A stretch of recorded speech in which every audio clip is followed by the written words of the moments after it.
Hari kedua pembongkaran Gedung Putih Mardika berjalan lancar. Kawasan Pasar Mardika, tepatnya Gedung Putih dan seluruh lapak para pedagang di sekitar gedung telah kosong dan tidak ada lagi rutinitas di sekitar lokasi pada hari kedua pembongkaran yang dilakukan oleh pemerintah Kota Ambon. Pantauan tim Demes Media Group di sekitar lokasi Gedung Putih saat pembongkaran hari kedua yang dilakukan oleh pemerintah Kota Ambon pada Jumat 25 Juni 2021.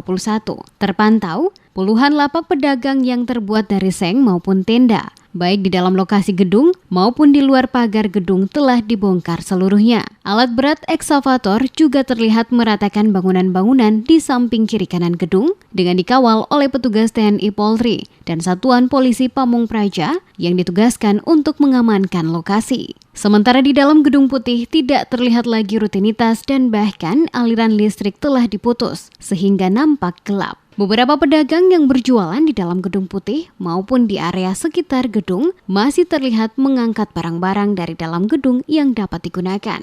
Beberapa pedagang yang ditemui tim Demes Media Group mengatakan bahwa mereka tidak lagi menghalangi proses pembongkaran yang dilakukan pemerintah Kota Ambon. Hal ini membuktikan dukungan mereka guna mempercepat tahapan revitalisasi pasar tradisional Mardika menjadi pasar modern akan memberikan dampak baik bukan saja kepada pedagang, namun untuk seluruh warga Kota Ambon. Terlihat sejak pagi hingga siang, pembongkaran hari kedua yang dilakukan oleh pemerintah kota lewat Dinas PUPR di lokasi gedung yang direncanakan akan dilakukan selama sepekan ini. Tidak terlihat lagi protes dan perlawanan yang dilakukan mahasiswa maupun pedagang seperti hari pertama proses pembongkaran, sehingga proses pembongkaran hari kedua ini berjalan dengan lancar.